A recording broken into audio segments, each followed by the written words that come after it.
looks familiar. Hello. Hey! Wow! How are you? I actually haven't seen you in like a year over. I know. You look so sophisticated. Maybe I should have gone a bit more sophisticated. Yeah, you guys are like fashion and cool. Okay. Hi guys. So we're here today with Tatum and Millie from a swap shop. Hello. Really lovely girls at Edinburgh Uni, and they started their little conscious clothing startup during lockdown, I believe, right? Yeah. Do you guys want to, one of you, tell me a bit more about what you guys do and how you started? I'll let you start, Millie. Okay. So we started sort of before Christmas thinking about a way that we could, along with Conscious Change, which is Edinburgh's University's Environmental Society, how we could incorporate a fashion element to the society. And through discussions, and Tatum and I both being really passionate about this area, we sort of took the idea of a swap shop and ran with it. And prior to Christmas, restrictions were a bit, I don't know, not so intense. So we were hoping that it could be a more in-person experience. But then with lockdown coming back and stuff like that, we had to take it online. And so we've got our Instagram platform where we swap. We've done 2 swaps thus far, about a month in between them. And we also share lots of resources and guides and stuff like that. So it's a whole little community going on, we like to think. Yeah, I see. I love your Instagram, and I feel like it's just so, you guys share a lot of educational topics and just really like insightful pieces, and you guys are always like resharing. And I always see your swap shots. I think I commented yesterday being like, I love this dress. Yeah. So tell me a bit about what like inspired you guys to start this, because I know you started it in the middle of a pandemic. So Yeah, so like I know for me when I was at uni, I always had like I was almost hoarding onto clothes. I just didn't know what to do with them. And I've never really gotten into Depop or wrapped my head around it. And I think that's just a lack of me honestly not trying. So a lot of the times like my clothes would just end up at charity shops or whatever, which is obviously a great way to get rid of your clothes that you no longer need. But I was also consuming a lot, like disgusting amounts. I'm honestly like cringing at the amount I used to go into Zara. It's awful. And like I was so unaware of the impact of my consumption and the impact of fast fashion in particular until I started working at a pre-loved brand here in Hong Kong, and then really like built up my love for sustainable fashion. And I started reading about it and learning a lot more about it. And so like Millie said, we got put in touch through a mutual friend who runs this student-led enterprise at Edinburgh. And we actually haven't even met. We got put in touch through lockdown. So the only way we've ever communicated is over Zoom. This is probably the most presentable I've looked the whole time, because I'm usually in bed because of the time difference. And obviously I'm trying to do it from Hong Kong. Millie is still in Edinburgh, but we're in constant contact, which is great. And, you know, this little passion project that we both had is growing. And like, as Millie said, we've had 2 drops now. You know, we've had a lot more engagement between the 2, and all is going really, really well. And like, I just wish I was in Edinburgh or the UK so I could be swapping as well. But, you know, there are so many other alternatives and we're so lucky. And like you said, we're also using our platform to just try and educate people on the impacts of their consumption and alternative ways, and bring light to all these amazing other brands that are trying to make a difference. But yeah, so far, so good. Amazing. I will definitely give that swap shop a try. I'm just like, I always see the pieces, and I actually saw like a really cute white fluffy top the other day, and I was like, I want that, but then it just disappeared. So anyway, I know you both are wearing something pre-love / vintage / something that maybe potentially means something to you. So give us a little haul / spin around or just talk us through what you're wearing. And Shall I go first? So go for it. Yeah, I got a Paloma wool jumper, which is this like slow fashion brand from Spain, which probably my most recent purchase as well. And I think I've worn it at least twice a week, if not more, since I got it. I think everyone in my family is bored of literally seeing me wear it every day. And then underneath, this talk wouldn't be complete without an item from the swap shop featuring. I got some dungarees, which I got swapped out from the first drop, which I also wear the whole time, and they're the comfiest thing ever. So, yeah, this very standard Millie Field outfit. I love the jumper. It's so nice, the sweater. Cool. Tat? We by the way, we didn't plan to match. Just happened to be like this. On the same wavelength.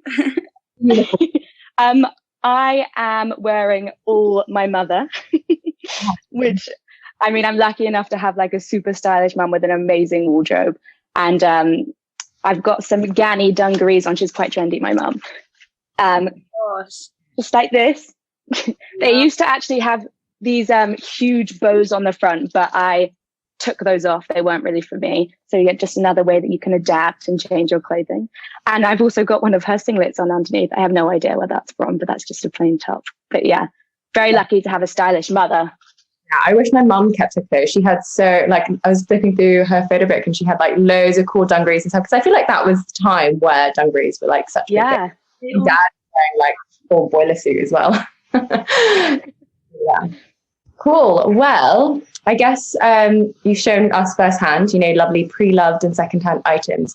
So I just wanted to dive into something that I read the other day, and I kind of touched on about it with you guys, but it was about, sustainable fashion movement being classist. So I want to know what you guys think about, fast fashion and their price points, and whether or not sustainable fashion is basically for people who can afford to buy, a t-shirt for £100 or a hoodie for £100.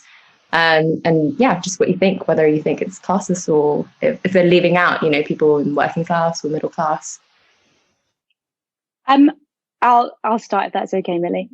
I think ultimately a really important point to make is our clothes and where we buy them have always been a matter of class. It's like a symbol of the class that you come from. Whether you like it or not, clothing is a status symbol, and a lot of other things we consume are, be it any material object. So, obviously sustainable fashion, like the fashion industry in general, is going to have some sort of status class issue to it.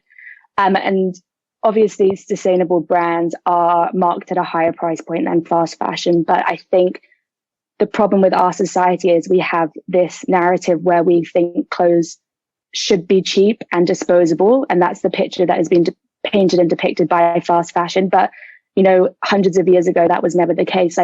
People used to have, one dress that they loved and cherished and saved up for. And I think just the whole narrative needs to shift. Clothes should be worth a little bit more and should take up a little bit more of your budget. That being said, obviously £100 hoodie is not necessarily in everyone's price point at all. But there are so many other alternatives, and I'm sure Millie has a little bit to say about all the other alternatives. I'll let her talk about that. But yeah, I think in sustainable fashion, there is something for everyone. You don't have to be buying a £100 hoodie to be sustainable. You can buy secondhand, you can pick up some amazing things in charity shops. And even better than you can in these fast fashion brands, things that, already have had a life before you, that someone's made memories and which is arguably even nicer. And you're not going to be wearing exactly the same thing as your whole friendship group, which is also a nice aspect of it. But yeah, Millie, I'll let you talk now. I don't want to say it all. That was great stuff. I think also the fashion industry is just exclusive on so many different levels, whether it's, the luxury fashion brands or, as you said, the sustainable fashion movement. And I think it also then leads to other questions of exclusivity. So as Tatum said, there's amazing secondhand options, charity shops, eBay, all these wonderful places, swapping, renting, where you can, find things for much cheaper, and then it suits everyone's price points.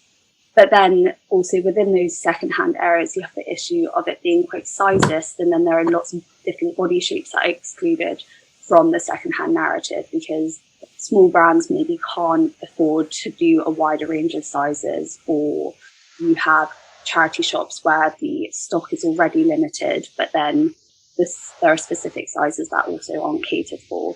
So there's a whole range of issues around exclusivity in the fashion industry. But that's not to say that there are absolutely no options. And I think repairing and mending and altering is also a great sustainable approach to being able to cater for different price points, different body shapes, and stuff like that. And as Tatum said, with fast fashion, I think there's a sort of narrative that we need to boycott it and it's terrible, but we also need to appreciate that there are a lot of people that need fast fashion, and we can't just completely eradicate that from our society, because there are people who need cheap clothes and everyone needs to wear clothes at the end of the day. So I guess in an ideal world, we need a system where cheap clothes can be made, but that so that people can wear them, but also so that the garment workers who make them can also be paid the right amount. And there's a system that benefits all, not just making very few people very, very rich. That makes sense. No, I agree. And actually, you shared a post the other day, and it talks about, you know, how fashion is regarded as something disposable, and how, you know, as a cheaper commodity, we basically, it's not worthy of our love or care. So we treat cheap clothes like it's cheap, basically. So we don't think about, okay, I guess we wouldn't treat it the same way as we would with our £100 hoodie. You know, if we look at the wash instructions and it says, do not, I would be like, okay, whatever, just chuck it in there. So I think it's just, you know, I wouldn't say the stigma, but the kind of misconceptions around not cheap clothing, but like fast fashion. So what do you think about, you know, if you talk a bit about the post that you shared the other day about, you know, the garment workers maybe not being respected enough or appreciated enough, even though they actually put a lot of time and effort into making the clothes? Yeah, that post we shared was by Fashion Revolution and the founder, Ursula de Castro, who has just written a book, which I'm reading at the moment, which is probably where most of my information is going to come from. Loved Clothes Last. And it's all about the act of mending and just loving your clothes.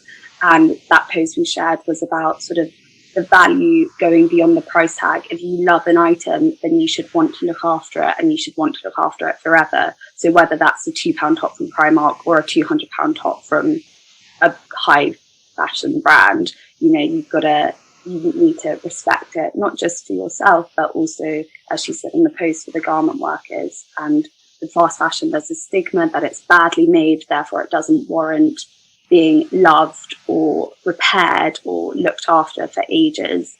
And she said how sort of disrespectful is that person who made it to just assume it's so badly made. And they're not badly made, they're just sort of simply made. Yeah. And simply made means they're also simple to repair. So yeah, I think that it is just about treating schools. Yeah, no, I completely agree.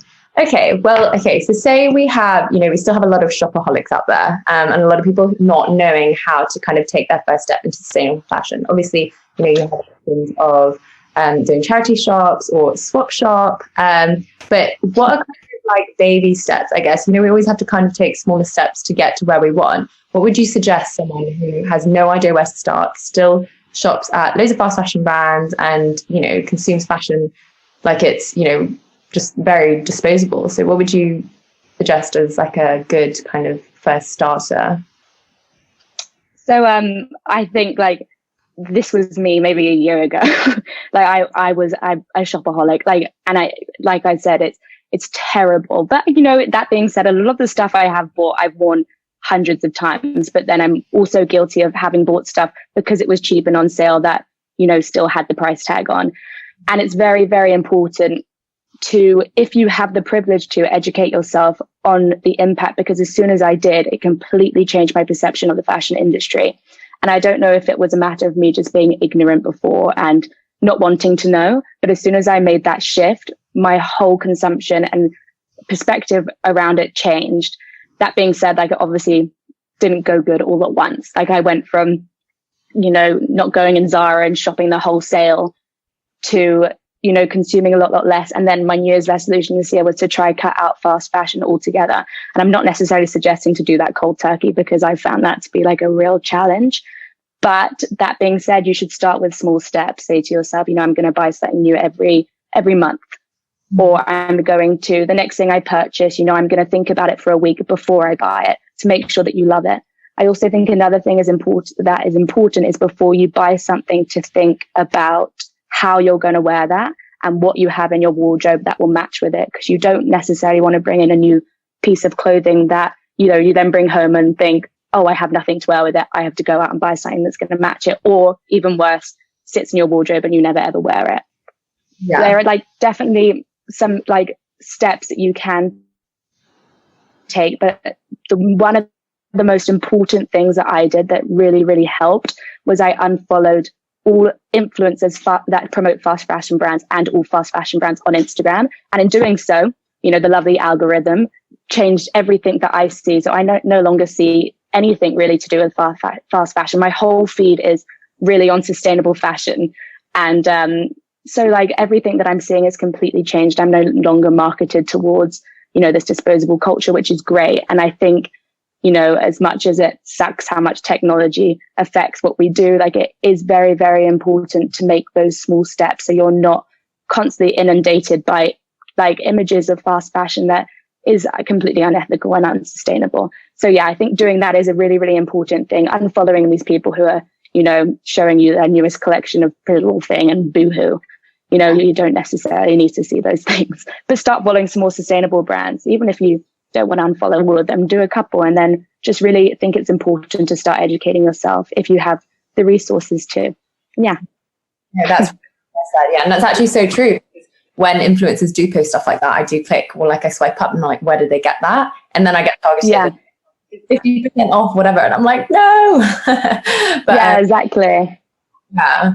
And I think also in that respect, then it takes away that sort of impulse buying trend that we all play into, where you're sort of like, I'm happy, I need to buy something, I'm sad, I need to buy something, and then you fix it on a purchase, even if it's for a week instead of an hour or a month, and just think, do I really want this? Will I have it for years to come? Then I think that also really helps. And also, just one thing I did was I just look for, if there was a fast fashion piece I really liked, I would just look on Depop and eBay and see if I could find it, see if I could find an alternative. And the sense of achievement and sort of pride you have when you do finally find it in your size, maybe it's not the exact one, it's maybe vintage, so you're probably the only one who has it, is sort of like the best feeling, which sounds really cringe, but it is. You feel really proud. You're like, oh my gosh, I found it and no one else is going to have this, and I feel really great about it. So that also is it's a good feeling. Yeah, it's like, and fun. I think in that, I think if you've gone through a little bit more time to seek out an item, you're ultimately going to cherish it so much more than you would have done if it was like rapid consumption, going into the store, picking it up, buying it, bringing it home within the matter of like an hour, like putting that extra effort in. You really will be excited for when it eventually comes. And yeah, and I think it's important because you end up, loving your items, and they have a bit more of a story behind them too, which is nice. Yeah, I was about to say, they do have a story. I feel like some of the pieces that I do buy from like secondhand or like vintage and stuff, people are like, where are they from? And I just tell them, I'm like, this was £2, or just like, yeah. So I feel, yeah, there's definitely a story there. Cool. Well, so I guess I'll just kind of talk about the last question, and it's, the demand for sustainable fashion is growing very rapidly. So you get a lot of brands coming in, like Gaia, all of that. And it's just, sometimes it's all about, fashion technology and what the latest and newest, I guess, sustainable material is. And I want to know what you guys think of, I guess, the future of sustainable fashion. Where do you think it's headed, and what do you think needs change? Obviously, education completely, but at the same time, it's like, we need to, it just basically comes from all different directions. It comes from the consumers, it comes from, the people making the products, it comes from manufacturers and all of that. But it'd be interesting to hear what you guys think, where it'll be headed and what will change, or, yeah. Tatum, should I start? Yes, go for it. So I was reading the other day that the total secondhand market is projected to grow to twice the size of the fast fashion market by 2029. So I think already, especially in the past year with COVID, everyone's had time to sort of slow down, rethink, sort of bit of introspection, like on every level. And I think because of that, we're all so much aware of the world around us. And I think everyone is very aware of sort of climate change and all how every action impacts that. And so I think the future of sustainable fashion, I mean, in an ideal world, it would go more towards the sort of secondhand repairing, renting route, simply because sort of the most sustainable clothes you have are the ones you already own. And so I think even though there are sustainable brands who are using recycled materials and reducing their plastic consumption, stuff like that, it's still making new things at the end of the day, and it is still sort of consuming new items. And so I think, I don't know, I think it would be amazing if this sort of secondhand market, and we kept more clothes and circularity, that would be the sort of ideal future of sustainable fashion. But obviously in our sort of society and world today, that is not the most, it's quite a utopian view of the world ahead. But I think also it's about splitting the responsibility on every level. You know, we put so much pressure on the consumer and individuals to make changes at a local level, but we do need to call for the bigger brands to implement infrastructure where they also care for the environment as well as their garment workers, and make sure their garment workers are unionized and paid a living wage and stuff like that. And only the whole industry can only change if there's change on every single level, and we don't just put all that pressure on the consumer. Yeah, no, completely agree. Tats? Yeah, just that was very, very well said. I'll try add. What Millie was saying about, you know, it's so important that everyone is being paid fairly in this production line, and the fashion revolution. Again, clearly we really look up to them. Have an amazing initiative where they ask people, they make people question where their clothes are made and who they're made by. And if you haven't seen that, I definitely recommend checking that out. But it's so important that brands are transparent so the consumer is aware of what they are producing and how it is made, so you can make better informed decisions, because a lot of the times that you have no idea where your clothes are coming from and where they're made. So I think, you know, the future of fashion, hopefully, you know, big brands and fast fashion, all brands will be held accountable for their wrongdoings, and they will be forced to tell their consumers how their clothes are made and where their resources are from, who their workers are, where they live, how they're paid, like all of these things. I think it's so important. So yeah, as we can be informed consumers on the whole. But I'd like to think that the future of fashion is more sustainable, and especially our generation, I think we're much more educated about it than ever before. But that being said, I think my parents' generation were very much more sustainable consumers too. But the most important thing is just really educating ourselves. And, you know, it's not all on the consumer, like Millie said. But that being said, you know, your actions can make a difference. And I think it's very easy to be, you know, disheartened by something because you think your action is going to have no impact overall. And I don't necessarily think that's true. Like, I read something the other day and it said, we need to act as pollinators to change like the norms around us. And I thought about it and it really resonated, because when I made this swap to, you know, trying to stop consuming fast fashion and consume more sustainably, my friends around me started to as well. And I saw a friend the other day and she said, I was so close to going into Zara, but I heard your voice going, don't do it, don't do it. So like, you clearly can have an impact on the people around you, and hopefully they can have an impact on the people around them too. So I do think it's important to, you know, try yourself to change the ways that you consume if you can. If you have an alternative, definitely do.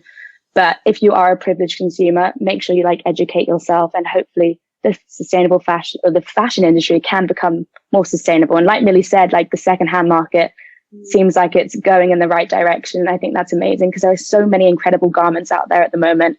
So it'd be great if they can stay in circularity and find new homes. Yeah, nice. Well said. And yeah, you're so right about, you know, the sustainable fashion industry being really, really transparent in the future, because I feel like that's so.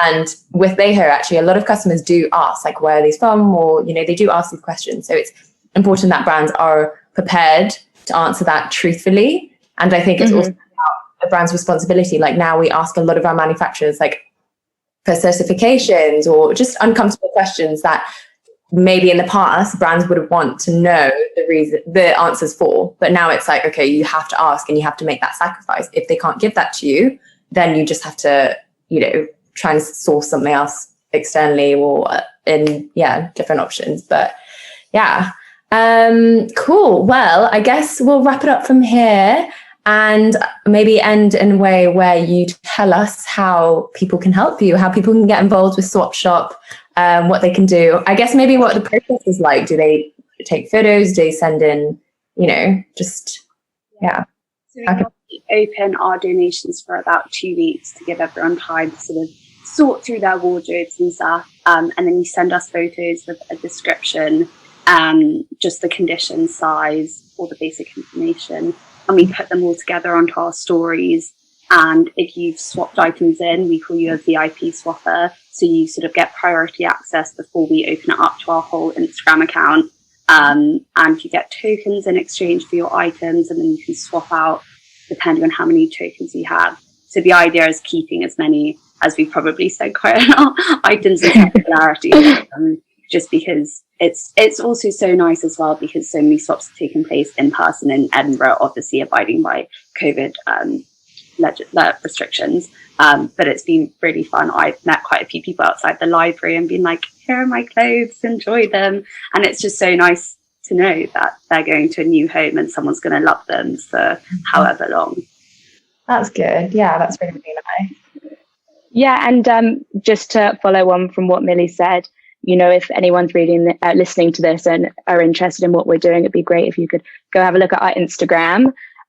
Check it out, even if you don't necessarily have anything to swap, like we have said already in this, we put out a lot of like resources, you know, different brands who are trying to do good. It's not just swapping. So yeah, if you're interested at all, we'd really appreciate if you guys went and had a look. I feel like your next big goal is to get an app. That would be so cool. If I know. But thank you so much. This is really, really insightful, and I hope people find it insightful as well. This is going to be our first, hopefully, Leho release of IGTVs. So love it. Thank you, guys. Thank you.